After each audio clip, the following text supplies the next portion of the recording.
Donald Trump. He's filing papers today to be on the New Hampshire ballot. Mr. Trump, did I get you out of bed? You ready to go? No, you didn't get me out of bed. I'm ready to go. I'm leaving for New Hampshire very shortly. We're going to be filing our documents today.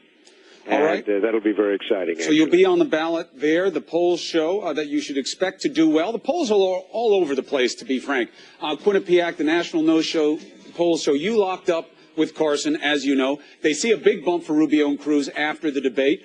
People were expecting that. Now we see it. There are also state polls that tell a different story in terms of your growth. Here it's a little stagnant on the national side, but in states like Georgia, South Carolina, you're seeing pops. Make the case for why you believe the polls say you're doing just fine.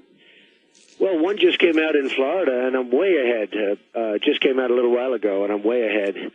The polls I've done very well in. You know, it's amazing. Last week we had ABC Washington Post where I was way ahead, a national poll, and that came out. And then CBS came out where I was slightly behind by, I guess, 2 points. And everybody thought it was bigger than the Benghazi story with Hillary Clinton. It was amazing. And I said, well, what about the ABC Washington Post poll? They said, oh, well, we didn't see that one. So, you know, I think it's a pretty unfair playing field, but that's okay, because ABC Washington Post was a great poll for me. It came out just about at the same time as CBS. And, you know, it's an incredible thing. But I think I'm doing really well in New Hampshire. We're doing really well. You saw yesterday we took the lead back in Iowa. We have a huge lead in Florida, huge lead in South Carolina. And so, you know, we continue to go on. Look, the bottom line is it starts on February 1st. So everybody will see what happens on February 1st. But, you know, I'm getting the biggest crowds by far. Yesterday, other than Sarah Murray, didn't report it very well because she never flips the camera to show the lines. I think she's absolutely terrible, your reporter. But we had a line that went down practically to Park Avenue from Trump Tower where our signing drove past it. We had an incredible scene there. I drove past it. Simon & Schuster people said they've never seen anything like it. I saw the lines. And the if you listen selling to well. Sarah Murray, you'd think there were 3 people standing in the atrium of Trump Tower. No. That's not the way she did it. Well, that is the way. That is the way she. That's the way you took it. She has no idea. That's the way you took it. I understand. Either she's a very unemotional person, or she's not a very good reporter. One all right, or the other. Let's talk about the tactic. First of all, I opened up your introduction and interpretation of the polls to give you your say. I didn't mention the Florida poll because our people in-house don't like the methodology of that poll, so we're not using it until we can confirm the numbers. The other ones I gave you. If somebody else were leading, I guarantee you'd be using it. No, absolutely not. If the methodology isn't good, we don't use it. But I accept your word on that, Chris. I appreciate it, and I take yours as well. So when you use these tactics of negativity about the media, I get that they are working for you, but it is also my job to check them on you. You've lumped me in with what you would call the Sarah Murrays. You know she's a top-notch reporter. You know you have her there because she does a good job. Well, you said the same thing about me, too, though, right? If I say something you don't like, you say, well, he's You are a top-notch. I don't see it with Sarah Murray. All right, I'll take it for today. She never reports on my crowd sizes. You know, we have the biggest crowd. She shows her face and never scans the room and shows the tremendous crowds that I'm getting. All right. Well, let's make it about you, not Sarah. One of those things. I mean, maybe she's a low-key individual that doesn't believe in showing crowds. She's one of them. I see other people. They have crowds that are tiny by comparison, and everybody shows their crowds. They never show mine. So everybody is uniform in their reporting that you are certainly the biggest celebrity in the race. Nobody is questioning that. It's how it will translate into you as a leader, into you as a president. That's what the testing is about. However, these tactics have worked well for you. The question is, will they continue to? Yesterday, you were outspoken about how you thought Hillary Clinton had gotten a pass, only easy questions in the debate. Now, we both know you tweeted that you thought Anderson did a great job in the debate. He did do a very good job. He was the one asking the questions. Terrific job. So how did she not get good questions if he did a great job? Tough questions, but they weren't tough like the questions that we were getting.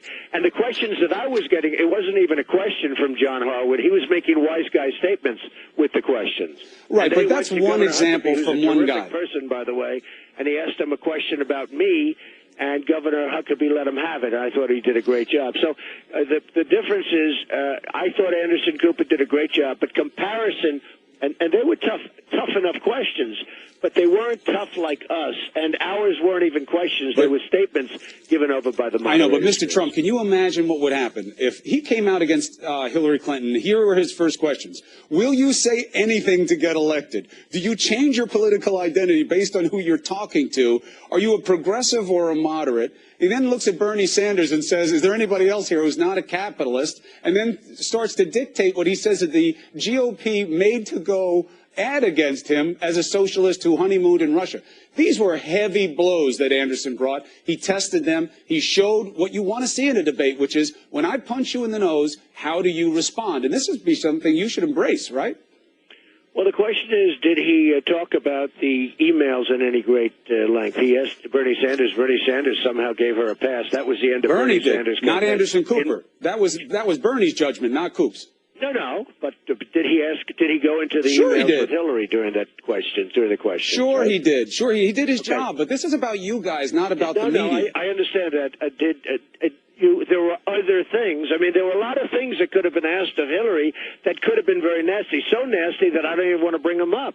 But there were many things that could have asked. Now, with that being said, I thought Anderson was very professional. I thought he was tough.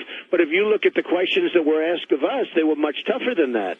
All right, so let's leave that as it is. The obvious takeaway from this. Questions, they were statements. The obvious takeaway, I think we'll both agree on this, is that you should do CNN as often as possible because it is obviously the fairest place doing the job at the highest level. Agreed? And you'll get your best ratings. Agreed. Let's move on. The book comes out. The reaction is huge. People are looking at it in there. They're buying it. They're buying multiple copies. And now we start to look inside. There are two things I want to get your response on. There's this guy, Michael D'Antonio. I know that you were working with him in the beginning when he was doing his research. Then you cut him out. He tells a very different story about how you got your start, the help you got from your family. My question to you is this. What is wrong with acknowledging the help that your father, who's one of the legends in New York City in terms of building a better city, what's wrong with the fact that you had a successful family and they helped you? You know, my father was very, very proud of me. Michael D'Antonio wrote a third-rate book. He's a guy I don't even know. I did 2 interviews with him, 2 or 3 little ones. And then I saw where he was going. I left him. I walked out of the room. He worked with somebody from People magazine. He said my sister and my brother and people gave me a $30 million loan. They didn't have $30 million. When I started out, they didn't have 10 cents. They did well on their own, and they didn't have money. And my father never gave any money. When my father passed away, he gave some, but by the time he had passed away, I had already built my business, frankly. And when my father passed away, who was a wonderful guy. Yes. By the way, your father really knew my father and liked him a lot. He liked him. He respected him. He thought he was one of the giants of New York, that your father did the right thing for the right people, and that's why he was respected by politicians and others. My father wasn't, he was a builder in Brooklyn and Queens. Mm-hmm. When I went into Manhattan, my father didn't want me to go into Manhattan.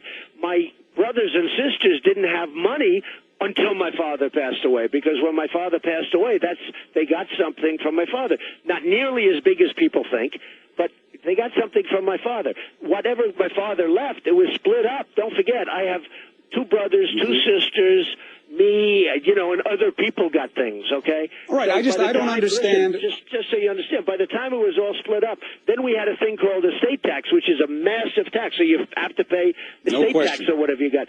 But by that time, I had long built my company. But this guy, D'Antonio, said, my brothers and my sisters gave $30 million. They didn't have $30 million, especially in those days. He was talking about the 70s and 80s. They didn't have any money. Right.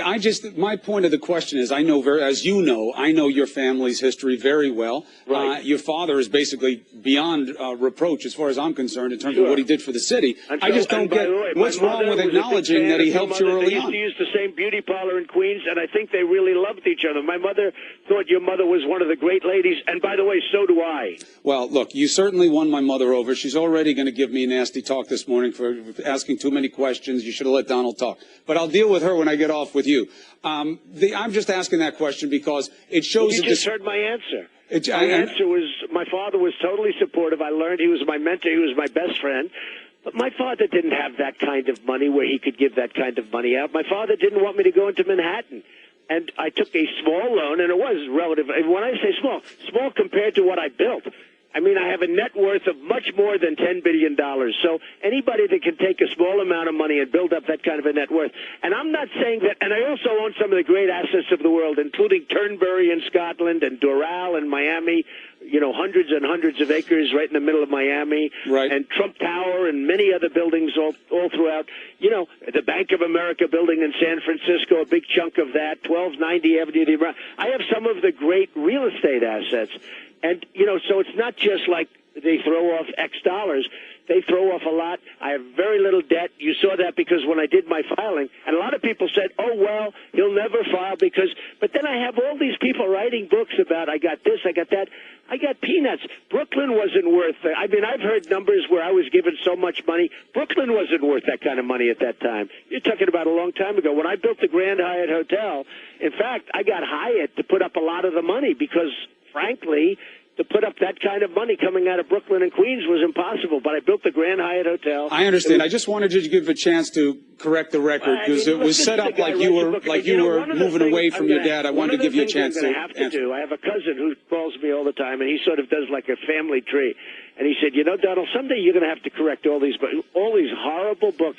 They're written. They're so wrong. Like Wayne Barrett, a total dope, a total loser. He wrote stuff that is just incredible. He wrote, if I had a lawyer, and if the lawyer 20 years ago represented some mobster or something, immediately I became best friends with the mobster because I had the same lawyer. Even though Steinbrenner had the same lawyer, Cy Newhouse had the same lawyer, some of the biggest people in New York. But if I had a lawyer who sometime during his career represented a mob guy, all of a sudden I was friendly. Wayne Barrett was one of the worst. All right, you have so many bad reporters. And my cousin said, you really have to do a book. And this was not that book, although it is a book talking about the assets and talking about debt and talking about all of the things that I've done so well, because I'm trying to show that that's the kind of mindset we need to run the country where we have $19 trillion in debt and we don't make good deals anymore. I get the case that you're trying to make. I will make great deals for this country. I'll get us out of debt because I'm very good at it. Nobody can do it like I do. And, by the way, Carson does not have the mentality to do that. He has no chance. And you look at Rubio, he's totally overrated. He's got debt on his credit cards. All right, good. You made the segue. You made the segue I need to make here, Mr. Trump. You made the segue that I needed to make, so thank you for that. When you talk about your opponents, which you've been doing more and more recently, Ben Carson doesn't have the temperament to do it. He doesn't have the experience. Marco Rubio, you talk about his personal finances. Jeb Bush, you talk about his energy. Here's what they say in response, so you can respond. The Carson camp says this is genius, what Donald Trump is saying, because he's using his own weakness as what is Dr. Ben Carson's actual strength. You are the one with the temperament issue. Anyone you disagree with, you call a loser. You say they stink. No matter how good a reporter they are, you say they're a terrible reporter if you don't like what they say. That you have never been in public office. By the way, I mean, he's had his own he says it differently than you, and he doesn't issues. say the kinds of things that you would say, which often you'll back up on, but it still hurts in the moment. Hey, Ben will not be able to deal with China. He will not be able to deal with Iran. He will not be able to deal with any of the countries that are really abusing our country, and they're abusing it. What is the proof that you could? He will not be able to deal with Japan. What is the proof that you could? That's not his thing. And frankly, when you talk about energy, he's got lower energy than Jeb Bush. But what does that mean, low energy? You're not going to do anything. Well, what does that mean, low energy? Wonderful and all. I mean, I don't know where Ben comes from, but if Ben got in, you would say, oh, my God, we have ourselves a problem. But Ben Carson, I will tell you that. Here's what I'm saying. I'm not here to advocate for them. People can put them in. I have the ultimate temperament. My temperament is great. You can't have a bad temperament and build a great company. But all you do is attack those who disagree with you. You can't do that on the world stage. I have 90 days left. I want to win. I have 90 days left, and I'm a different guy than Jeb Bush, who said, oh, Marco is terrific. He's my dear, dear friend. He's such a wonderful person. And you know what I said 3 months ago? I said they hate each other. And I turned out to be right. No. Listen, they both say they don't hate each other. They both say they're doing what you're saying you want to do. They want to win. Each other. They hate it. To be specific, they both say they don't hate each other. More than you will ever know how much they hate each other. Well, so you know better than they do, I guess. Extremely disloyal. Marco was extremely disloyal to Jeb Bush, and everybody said Marco will never run because without Jeb, Marco would have never been where he is. And Marco, frankly, I mean, when he ran, it was shocking to people, especially to the people of Florida. It was shocking that he ran. But here's the criticism. Here's the case that you need to make. By the way, I think those people are right. He should have been more respectful to Jeb Bush. I think that he actually got a lot of points in the debate because he was so respectful that when there was this open attack, a naked attack by Bush about whether or not he goes and does the voting or not, how did Marco Rubio respond? With empathy, as a friend would. Certainly, if he had said that to you, he would have gotten a different response. In terms of his attack and his counterattack, there was no counterattack.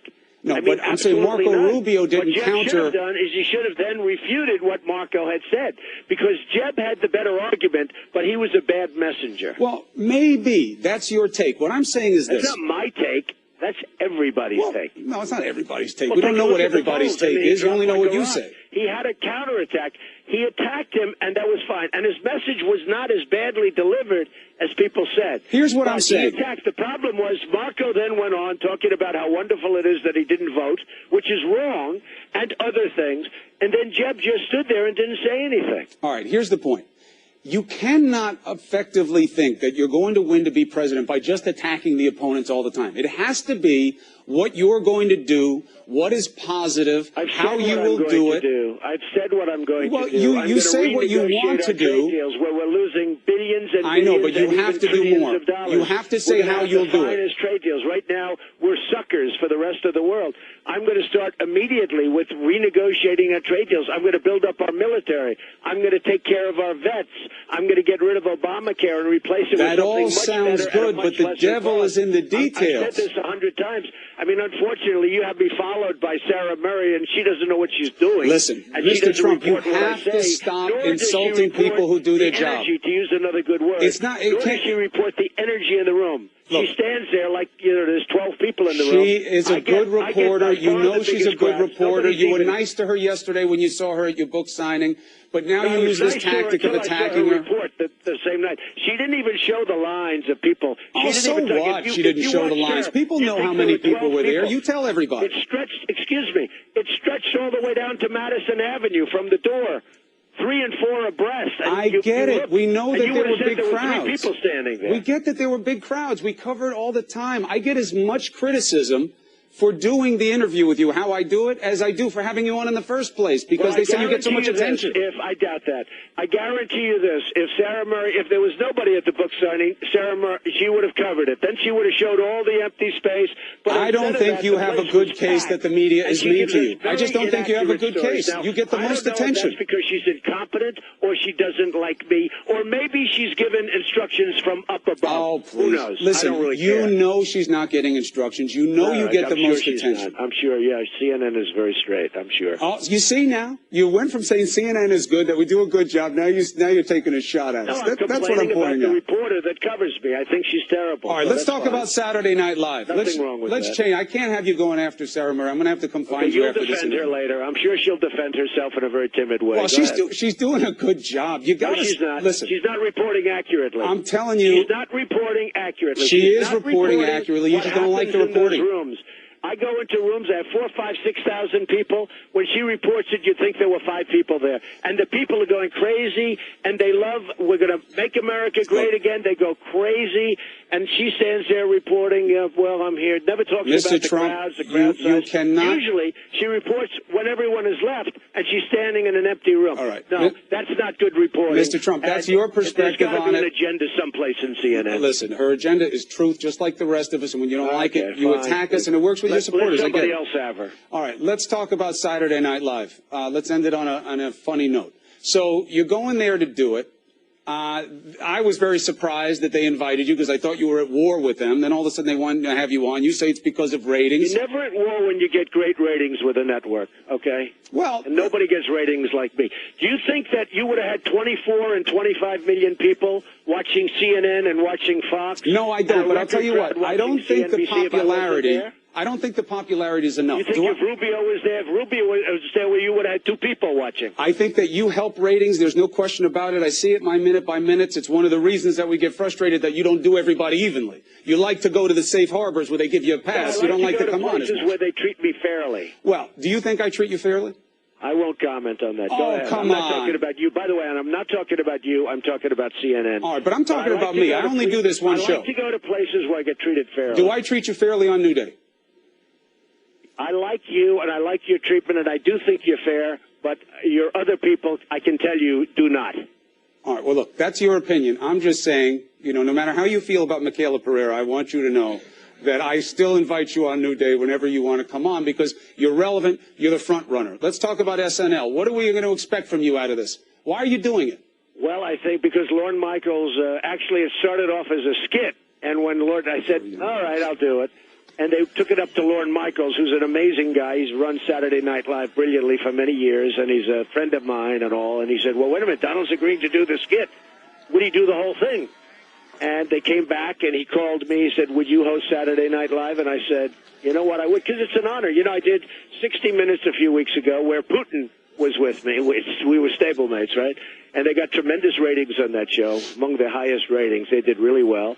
And then Lorne called, and he wanted me to do it. So, you know, that's, to me, hosting Saturday Night Live, being on 60 Minutes with a really good piece like they gave, I think that's, you know, they're iconic things. They're great. Ben Carson says that being president is a serious thing. Ben Carson says you shouldn't be joking around about becoming president. It's a serious endeavor. Should be treated seriously. And that goes to your tone as well. To that? Ben Carson would have done it in 2 seconds if they asked him. But he says if they asked him, nobody would watch. So they wouldn't ask him because they are about ratings and they are about current culture, and they ask people. I saw that where Ben Carson said, oh, I'm too serious to do Saturday Night Live. I'd never do it. I mean, give me a break. He would have done it in 10 seconds, and he wouldn't do probably 60 Minutes either because it's not serious enough. Ben Carson would have done Saturday Night Live in 2 seconds if they asked him. But they didn't ask him. They won't ask him, most likely. Maybe they will. Who knows? But they probably won't ask him because it is ratings-driven, and he's not going to get ratings. And frankly, if they asked him, he would have done it in 2 seconds. So when I heard his statement about this is too serious, give me a break. He took a 2-week tour of a book where he left the campaign in order to promote a book. So he'll leave the campaign in order to, I mean, he announced, I'm leaving the campaign to promote a book. Well, you've got a book out, too. He said he was just modifying his schedule. Saturday Night Live. And if you look at Saturday Night Live, probably every president we've had for many years has done Saturday Night Live. So what Ben Carson said is a lot of bunk, and you know it. Well, I'll take your criticism on it for your you don't have to take my criticism. You know it's true also. Every single major politician in this country, probably for 30 years, has done Saturday Night Live, if they're invited. If they're invited. But to do it, you have to be invited. And to the best of my knowledge, Ben Carson has not been invited and probably won't. But he would do it in 2 seconds. All right. I look forward to watching you on Saturday night. It's past my bedtime, but I'll watch it because I like to see what you do there. Thank you for coming.